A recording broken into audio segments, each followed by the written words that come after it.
Everybody knows the story of the three little pigs, or at least they think they do. But I'll let you in on a little secret. Nobody knows the real story, because nobody has ever heard my side of the story. I'm the wolf, Alexander T. Wolf. You can call me Al.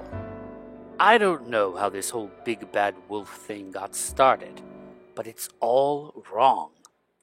Maybe it's because of our diet. Hey, it's not my fault wolves eat cute little animals like bunnies and sheep and pigs. That's just the way we are. If cheeseburgers were cute, folks would probably think you were big and bad too. But like I was saying, the whole big bad wolf thing is all wrong. The real story is about a sneeze and a cup of sugar. This is the real story. Way back in Once Upon a Time, I was making a birthday cake for my dear old granny. I had a terrible sneezing cold.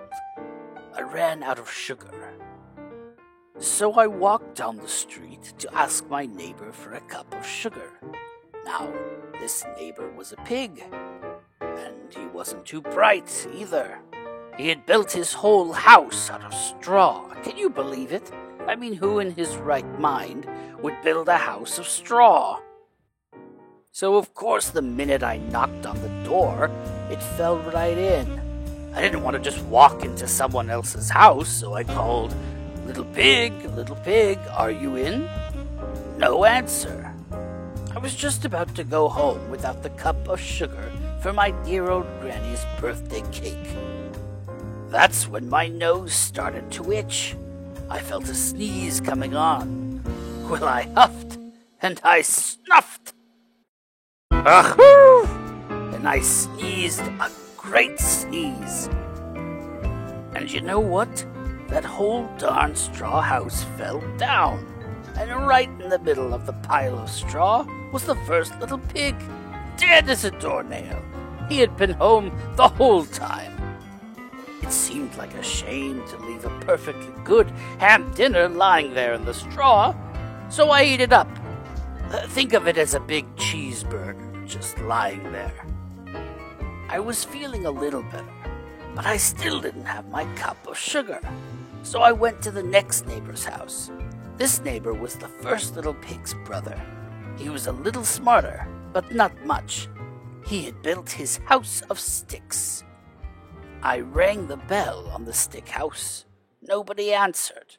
I called, Mr. Pig, are you in?" He yelled back, "Go away, wolf. You can't come in. I'm shaving the hairs on my chinny chin.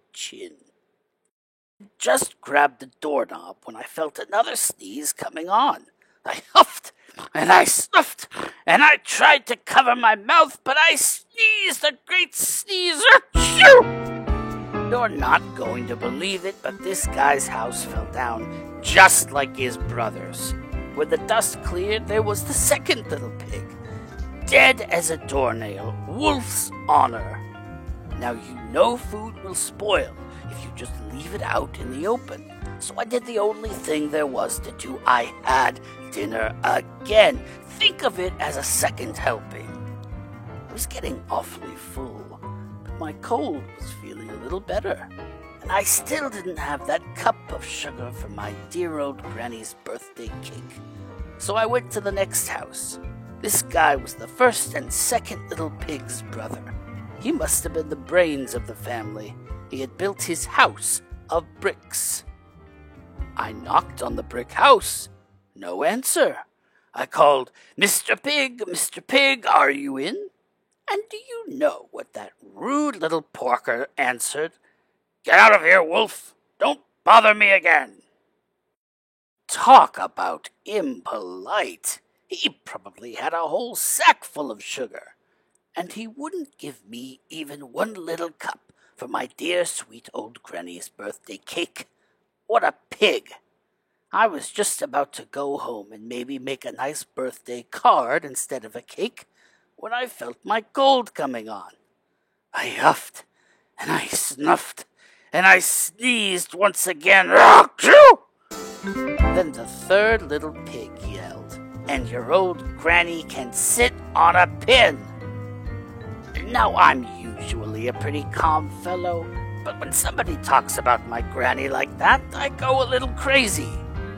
When the cops drove up, of course I was trying to break down this pig's door, and the whole time I was huffing and puffing and sneezing and making a real scene. The rest, as they say, is history. The newspaper reporters found out about the 2 pigs I had for dinner. They figured a sick guy going to borrow a cup of sugar didn't sound very exciting. So they jazzed up the story with all of that huff and puff and blow your house down. Then they made me the big bad wolf. That's it. That's the real story. I was framed. But, maybe you could loan me a cup of sugar, eh?